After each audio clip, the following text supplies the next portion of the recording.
Hey, what's up, guys? All right, so did anyone else notice in the flashback that that human woman that was in it looked a lot like Mimosa? I mean, literally, I thought it was Mimosa when the chapter started. Before I realized that we were looking at a flashback, I thought that was her, but it apparently is not. Apparently, I actually don't even remember what the name of the chick was, but it was apparently some chick from the past with the elves that like was going to bridge the gap between the two of them because she was marrying Lich and she was having a child with him. And by the way, Lich looked completely different than what he did in the last time we saw him. So that just leads me to think that this whole like basically how we've seen all the other characters who are part of White Knight's Eye, Midnight Sun's Eye, whatever you want to call it, based on your translation. Basically, Lich is probably being mind controlled by the original Lich, just like all the other members were being mind controlled by the original elves that they are pretending to be. So yeah, basically we see that Lich and this woman are actually expecting a child and are getting married, and it kind of makes me think that maybe the author is saying that Mimosa is kind of tied to this. Like maybe she is the child that they're planning on having, or maybe she's like a descendant of the child. Because, like I said, the character looks just like Mimosa. Like, I mean, it's not even that she looks similar to her. It looks, she literally looks just like her. It's either that she's connected to her in some way, or the author just is like, this character's not really that important, so I'm not gonna waste my time trying to come up with a new character design for her. I'll just base it off someone else who's not really that important to the story, which, let's be honest, so far Mimosa hasn't really been all that important. I also found it interesting that Liar was the one who was having a flashback in this chapter, which leads me to think that he's going to be the main focus point of this new arc. Basically, that he's going to be the main villain that they end up going against, which is actually pretty interesting. Liar is actually one of the more interesting members of White Knight's Eye, Midnight Sun Eye, whatever the fuck you want to call it. He is one of the more interesting characters because I mean, first time we see him, he basically copies Captain Yami's attack.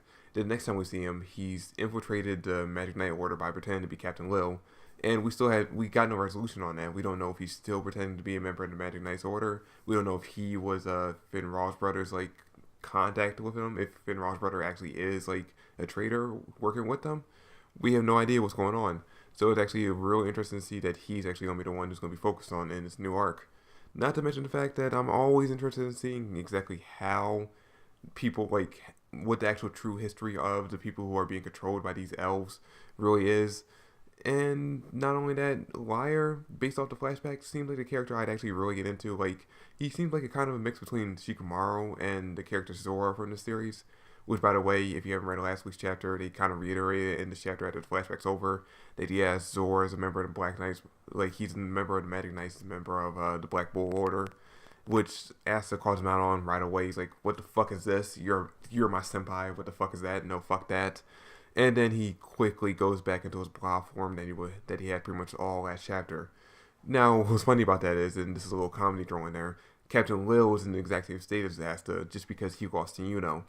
And that's actually really interesting to see because I actually thought Captain Lil wouldn't be affected by it just based on the fact that showed him something really beautiful, something like really amazing in their fight. I thought he'd just walk away from it like, oh shit, that was actually kind of cool. It's kind of like how Luck, after Luck loses a fight, he doesn't actually take it personally. He just kind of like, that was awesome. I want to do that again. I actually kind of thought Lil would have that same kind of personality. But no, he actually takes it personal. He actually takes pride in the fact that he lost. And he actually wants basically his rematch. And of course, the two of them are kind of like that for the whole chapter until basically comes in and snaps Asta out of it, and Asta's like, all right, fuck it, get back into the game. I'm going to be the Magic Emperor. I can't be upset just because I didn't get to fight my rival. And pretty much after that, the chapter is just kind of boring. There's not really much to talk about in the chapter.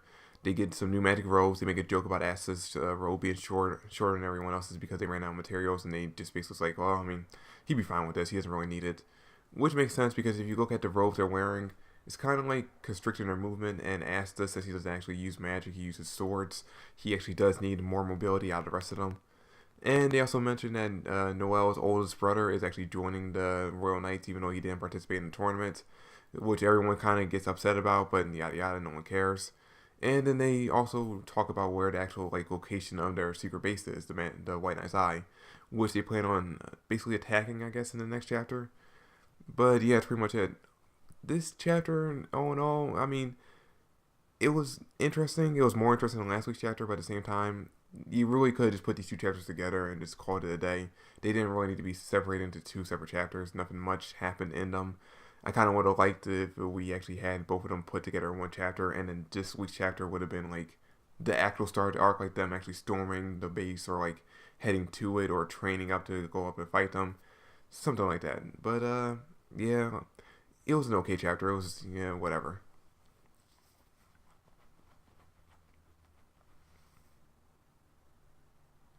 But that's it for the.